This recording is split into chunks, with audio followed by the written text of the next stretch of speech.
If you private label your products, nobody can take your brand away. You can patent and trademark your items, and you can go after people who copy you. Pretty good, right?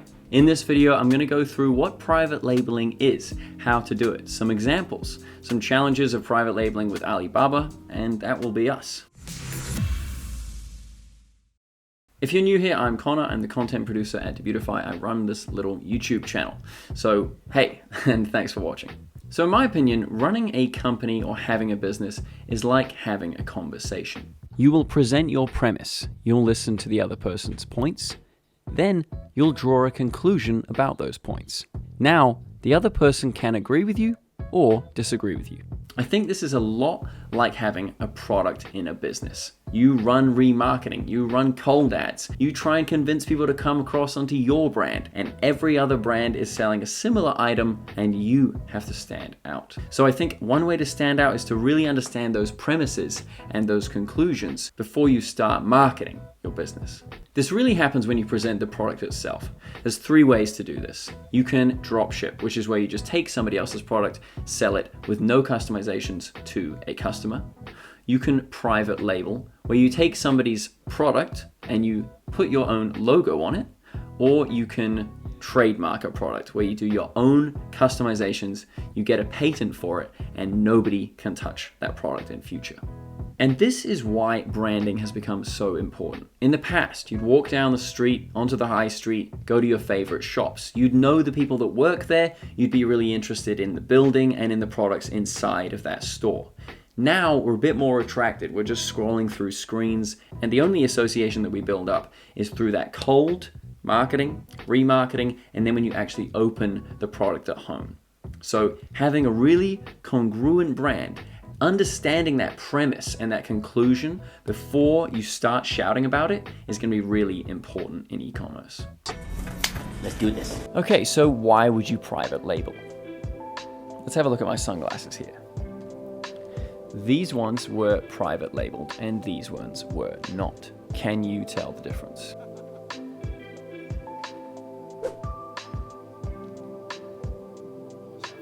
So there's no branding here at all. These are just stock standard glasses that I bought in a surf shop. These ones, however, are private labeled. They're branded by Smart Sunglasses NZ, and I'm not sure if they've done any modifications to the lenses or the frames, but they do have a logo on them. So when I've looked this up online, it seems that it's more of a semantic difference between white and private labeling. So white label can mean a plain product, an established product, one that you put your logo on, like a water bottle example, with a little Fern City logo on top. And private labeling would be if you changed that water bottle fundamentally and added something unique that you then eventually got a patent for. So traditional subscribers to this channel are dropshippers. Now, dropshipping is the less costly model, since you're not putting as much money into inventory, branding, or customizations. It also means that you don't get to invest in your customers as much. If they receive a plain product in an unmarked box that's just from an e-packet, then they're not really going to connect with that brand, which is your brand. If you private label, then you're going to have this familiar, congruent, consistent approach, and we'll have a look at some examples in this video.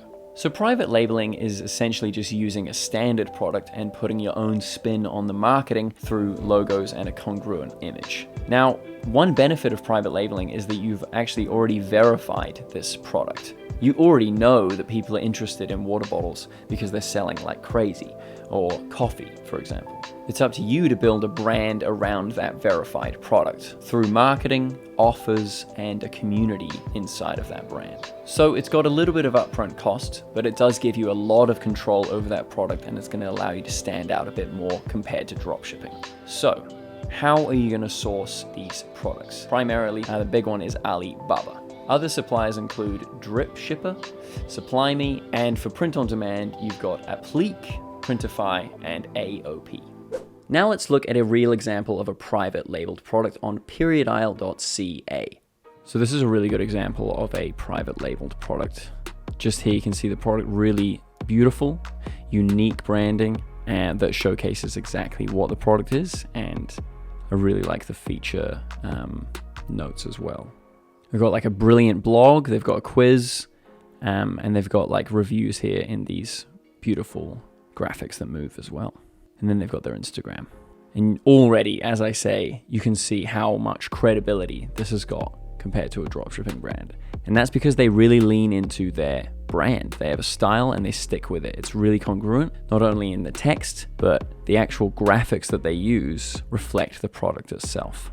So end-to-end marketing from cold to actually receiving the product, the customer will see the same sorts of images, colors, and text. You can already see how much credibility this product has given the website because the company itself has designed the product. You can't just find this somewhere else on a random dropshipping site. So let's summarize the workflow of private labeling.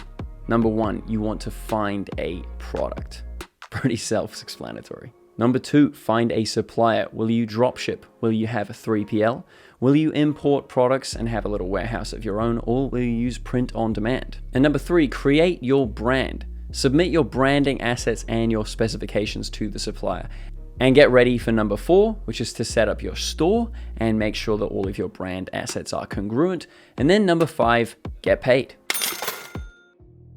So let's get into the details. You need to vet the manufacturer. Make sure that you can bring this product to the market, and you need to understand how long that's going to take. Bear in mind that this might actually take upwards of a year. 6 months would be great, but sometimes you just don't have that luxury and you have to wait around for the product to be created.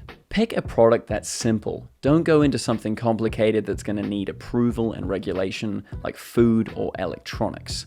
You also need to vet your manufacturer in terms of the packaging, because it's up to you really if you're going to allow the manufacturer to have full control over the packaging, or if you want to step in here and have a bit more customization. For products, I would recommend the product research playlist that I've built. Also check out products on Reddit. People like to vet and boast about how good these products are and how long they've lasted. Or you can use the Debutify product research tool inside our app. You should also use the Alibaba supplier verificator. It's not out of the picture to ask your supplier to take a photo of them inside of their warehouse or their manufacturing site or their factory to showcase the newspaper of today's date. This is going to be a good verification process to make sure that you are talking to who you think you are talking to and not just some bot. And now let's have a look at some terms to understand. So when you're dealing with any supplier, you are going to have to understand a few different terms. First off, MOQ stands for minimum order quantity. Just the number of items that you're going to purchase from the supplier that's going to make it eligible for an actual order. Sometimes it's just 2, sometimes it's 100 products. In my experience, this is always negotiable. So if it says minimum order 5, 10 products, just make sure that you get in touch with them and say, hey, is it possible if we do only 2 or 3 instead of 10? FOB stands for free on board. This means that the seller, the supplier, will pay for the costs to get the product from interior China to the port itself. And then the merchant, which is you, will pay the costs to get the product to a fulfillment center in the USA, for example, or directly to the customer. Understand these costs as soon as you can. Get it all down on paper in an email with your supplier. If the supplier changes these costs down the line, then make sure that you understand the reasons for this. You're also going to want to establish how you're going to pay for this product. Now, until we have a global cryptocurrency, you're stuck with a few slightly slow, laborious, and high fee options. PayPal, TT, that's a line of credit, bank transfer, or credit card. Oh, and escrow. All of these have a different level of risk, so I'm going to leave that up to you. So when talking to suppliers, draft an RFQ, a request for quote, to understand the payment terms. And when emailing suppliers in general, make sure that it's concise, clear, and understandable. You can label your questions with numbers, 1, 2, 3, how's your day, who are you, how much does the product cost? So they can reply to each of those questions by number and nothing can get lost in translation. When dealing with suppliers at the beginning, it's very important to be upfront about what you can afford and what you expect from them. They're not really going to get involved with you if you're only going to be ordering 5 products every 6 months. And they're not going to be getting involved with you if you say you're going to buy 500 products a month and then you don't really deliver. So you want to set a clear expectation that you and them can be sure will actually eventuate. Get a price for samples and for production. And you're going to want to align on the exact price, because suppliers have a tendency to give you a range of prices, and this is where negotiation comes in, and you're going to have to really agree. Well, there's no such thing as really agreeing. You're just going to have to agree on what that price is to make the product. And when you send your emails, be sure to add your own level of credibility. Have your website, have your phone number, have your address, and have your brand in the footer. So now some extra points to summarize working with suppliers in general. Find out the lead times. You're going to want to know when this product is going to be able to reach you and your customers. Can the supplier grant you exclusivity? That means, do you have control over the IP of the mold? The mold being the customization of the product. Can other companies come in and use that very same mold on the machines that are used to make that product? You need to understand where you fit into all of this. What's the defect policy? If something goes wrong in the production process, in the samples, is it up to you to cover that cost, or is the supplier going to cover that cost? Is the supplier ethical? Are they employing people that are under age of the legal working limit? Are the conditions suitable for people? And are they dumping waste into the ocean? These are things that you need to consider if you're going to be working with them, because it can reflect on your brand. You're going to want to order samples, and you're going to need a control sample. The control sample being the sample that you agree on that you want to be made into a product 1,000 times over. This control sample really needs to be drummed into the supplier. It needs to be clear, clarified that this is the one that you want to replicate. So make sure that you have a control sample and you send it back to the supplier so that you can cross-reference it. Because in the future, you're going to get a parcel with, 150 different products, and you can go through and find defects or different customizations, and you need to have that control sample so you can say, oh, this doesn't look like the original one that I designed. Negotiate. Through all this time talking to the supplier, getting all of these details right, you have a chance to negotiate on the price. Now, you need to make this fair for you and fair for the supplier. That's where good negotiating happens. And now, after all that squared away, you can actually place your order. Do your defect quality control on all of these samples and get selling. Now, I want to look at some challenges that you will face if you deal with Alibaba, and I presume that you'll deal with Alibaba as it's the biggest e-commerce supplier in the world. So with any supplier really, there's going to be big upfront costs. So I don't recommend private labeling if you're an entry-level brand, or if you don't really have a nice reserve of capital to buy that inventory in the first place. Next up, you need to understand that you're competing with household brands.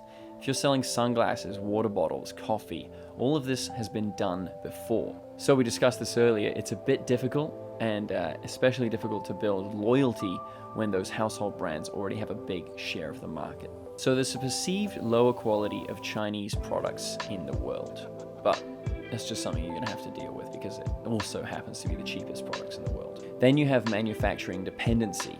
How reliable is this supply going to be in 6 months or 2 years? As you probably know with AliExpress, they have a habit of dropping off the radar. It's not really the same with Alibaba, but it can still happen. You have a longer shipping time, unless of course you have a 3PL in the United States, or you're dropshipping or selling straight to people in China. The other thing to consider is it's difficult and costly to verify that manufacturer on site. It costs a lot of money to go to China, and the only other way of doing it is, as I said earlier, you can get on the phone with them, make sure that they give you a tour of the factory, and they take a photo of today's newspaper with their ID. There's almost no IP protection. You're going to have to deal with customs clearances fees. The language barrier can be difficult to overcome, so lots of people in e-commerce hire a sourcing agent. That's just somebody who's in China, probably Shenzhen to be likely, and who's good with contacts and communication, meaning that they know lots of people in Shenzhen and that they can speak English and Mandarin. So if you're serious about your store, about your company, then you need to be serious about your brand. Every touch point along the way, from cold to remarketing to opening that parcel, your customer wants a congruent, clear message. They want to be part of your community. And that is why we recommend private labeling. It's the key to creating all of that community. Thanks for watching, guys. Hope you have a great day.